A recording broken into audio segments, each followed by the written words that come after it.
नमस्कार, ये आकाशवाणी शिमला है। अब आप राजकुमारी चंदेल से प्रादेशिक समाचार सुनिए। आज के मुख्य समाचार।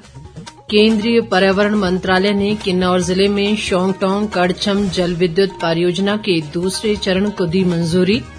उप मुख्यमंत्री मुकेश अग्निहोत्री ने कहा, शिमला में बनेगा देश का सबसे बड़ा रोपवे, 1734 करोड़ रुपए की लागत से होगा निर्माण।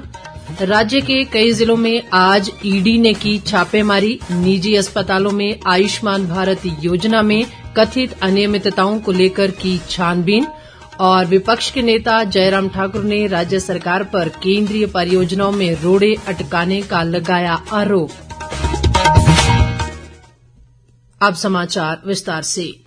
केंद्रीय पर्यावरण, वन और जलवायु परिवर्तन मंत्रालय ने किन्नौर जिले में शोंगटोंग कड़छम जल विद्युत परियोजना के दूसरे चरण को मंजूरी दे दी है।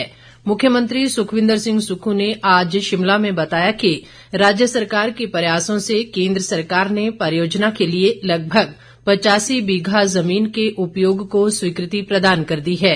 उन्होंने कहा कि इस परियोजना के निर्माण के लिए बेहद महत्वपूर्ण ये स्वीकृति वर्ष 2018 से केंद्र सरकार के पास लंबित थी। मुख्यमंत्री ने कहा कि ये परियोजना राज्य की विद्युत उत्पादन क्षमता को बढ़ाएगी और इससे प्रदेश की आर्थिकी मजबूत होगी। उन्होंने कहा कि 450 मेगावाट शोंगटोंग कड़छम जल विद्युत परियोजना का निर्माण कार्य वर्ष 2012 में अवार्ड किया गया था, जो नवंबर 2026 तक पूरा होना है।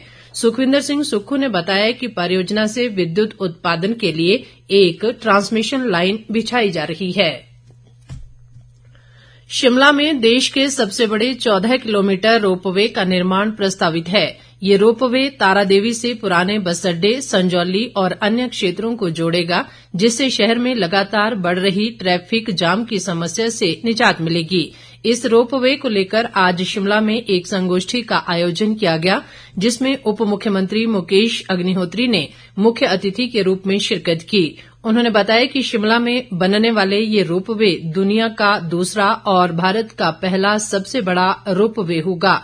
इसका निर्माण लगभग 1734 करोड़ रुपए की लागत से होगा और इसमें करीब 220 ट्रॉली बनाई जाएंगी व 14 स्टॉपेज होंगे। अग्निहोत्री ने बताया कि इस वर्ष के अंत या नए वर्ष की शुरुआत में इस परियोजना का कार्य शुरू हो जाएगा और इसे अगले 5 वर्ष में पूरा करने का प्रयास किया जाएगा। उन्होंने कहा कि इससे जहां ट्रैफिक समस्या से निजात मिलेगी, वहीं पर्यटन गतिविधियों को भी बढ़ावा मिलेगा। प्रदेश के कई जिलों में आज सुबह से ही प्रवर्तन निदेशालय द्वारा छापेमारी की गई। कांगड़ा जिले में 3 निजी अस्पतालों और उनके मालिकों के घरों पर छापेमारी की गई है।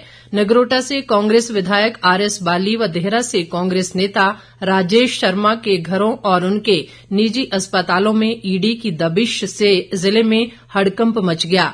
ईडी की टीम करीब 40 गाड़ियों में पहुंची और आयुष्मान भारत कार्ड से जुड़ी अनियमितताओं की छानबीन की। जानकारी के अनुसार फोर्टिस अस्पताल और बालाजी अस्पताल में आयुष्मान भारत योजना के फर्जी कार्डों पर कई मेडिकल बिल बनाए गए हैं और शिकायत के बाद ईडी ने छापेमारी की है। कुल्लू और भुंतर के हाथीथान में एक निजी अस्पताल में भी ईडी की टीम ने छापेमारी की और स्वास्थ्य बीमा योजना में अनियमितताओं की शिकायतों की छानबीन की गई। ऊना और मंडी सहित कई अन्य जिलों में भी ईडी की टीम ने छापेमारी की है। टीम की सुरक्षा में बड़ी संख्या में सीआरपीएफ के जवान भी शामिल रहे। राज्यसभा सांसद डॉ सिकंदर कुमार ने आज राज्यसभा में प्रधानमंत्री मत्स्य संपदा योजना का मुद्दा उठाया और हिमाचल में इसकी वर्तमान स्थिति के बारे में जानकारी मांगी। इसके जवाब में केंद्रीय मत्स्य पालन मंत्री राजीव रंजन सिंह ने बताया कि प्रधानमंत्री मत्स्य संपदा योजना के माध्यम से नीली क्रांति लाने का प्रयास किया जा रहा है और पिछले 4 वर्षों में हिमाचल के मत्स्य विकास प्रस्तावों को केंद्रीय अंश के साथ लगभग 127 करोड़ रुपए की राशि मंजूर की गई है। उन्होंने बताया कि प्रदेश में मत्स्य और जलीय कृषि गतिविधियों के माध्यम से 12 करोड़ से अधिक युवाओं को रोजगार मिला है। राजीव रंजन सिंह ने कहा कि गगरेट में अत्याधुनिक मत्स्य प्रशिक्षण केंद्र की स्थापना के लिए केंद्र सरकार ने 5 करोड़ 17 लाख रुपए के प्रस्ताव को मंजूरी प्रदान की है। इस बीच डॉक्टर सिकंदर कुमार ने केंद्रीय गृह मंत्री से भेंट की और हिमाचल के विकास के लिए अनेक योजनाएं मंजूर करने पर उनका आभार प्रकट किया। सांसद ने केंद्रीय मंत्री से हिमाचल के विकास के लिए और अधिक सहयोग का आग्रह भी किया। इस बीच सांसद इंदु गोस्वामी ने राज्यसभा में यूरिया खाद का मुद्दा उठाया। इस पर केंद्रीय रसायन व उर्वरक राज्य मंत्री अनुप्रिया पटेल ने बताया कि हिमाचल में यूरिया खाद की कोई कमी नहीं है और इस वर्ष 25 जुलाई तक 23,620 मीट्रिक टन यूरिया की आपूर्ति की गई है। केंद्रीय मंत्री ने कहा कि चालू खरीफ मौसम के दौरान उर्वरक कंपनियों द्वारा कांगड़ा जिले को 2,500 मीट्रिक टन से अधिक यूरिया खाद की आपूर्ति की गई है।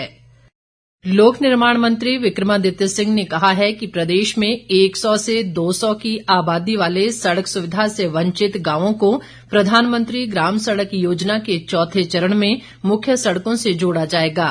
कांगड़ा जिले के नूरपुर में एक पत्रकार वार्ता में उन्होंने कहा कि केंद्रीय बजट में प्रधानमंत्री ग्राम सड़क योजना के चौथे चरण की घोषणा हुई है और उसमें पहले चरण में छूटी हुई 900 किलोमीटर सड़कों को भी जोड़ा जाएगा। विक्रमादित्य सिंह ने कहा कि निर्माण कार्यों में गुणवत्ता सुनिश्चित करने के लिए वे स्वयं फील्ड का दौरा कर कार्यों का निरीक्षण कर रहे हैं। उन्होंने कहा कि निर्माण कार्यों में गुणवत्ता के साथ कोई समझौता नहीं किया जाएगा और कोताही बरतने वाले ठेकेदारों को ब्लैक लिस्ट किया जाएगा। बाद में विक्रमादित्य सिंह ने चंबा जिले के डलहौजी और खजियार में भी विभिन्न कार्यक्रमों में हिस्सा लिया। उन्होंने कहा कि डलहौजी खजियार संपर्क सड़क का उन्नयन केंद्रीय सड़क व अवसंरचना निधि के तहत किया जाएगा। विपक्ष के नेता जयराम ठाकुर ने राज्य सरकार द्वारा बल्क ड्रग पार्क का निर्माण अपनी खुद की शर्तों पर बनाने के निर्णय की आलोचना की है। उन्होंने कहा कि राज्य सरकार केंद्र सरकार द्वारा बल्क ड्रग पार्क के विकास के लिए दी गई 30 करोड़ रुपए की धनराशि वापस करने जा रही है, जो सही नहीं है। जयराम ठाकुर ने आरोप लगाया कि राज्य सरकार इस पार्क में भी भ्रष्टाचार के रास्ते तलाश रही है, जिससे प्रदेश का बहुत बड़ा नुकसान होगा।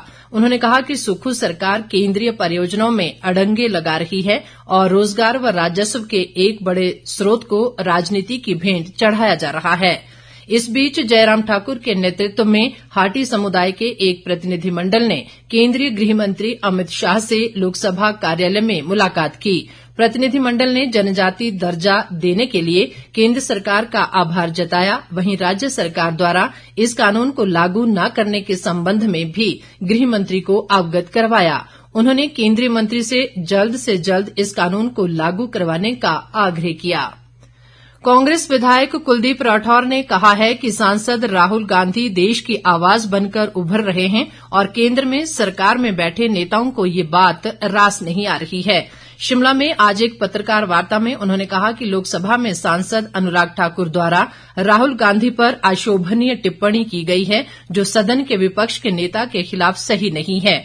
कुलदीप राठौर ने कहा कि भाजपा नेताओं को अनाप शनाप बयानबाजी करने से पहले अपने गिरेबान में झांक कर देखना चाहिए। उन्होंने कहा कि केंद्र सरकार में मंत्री न बनाए जाने से अनुराग ठाकुर हताश हैं।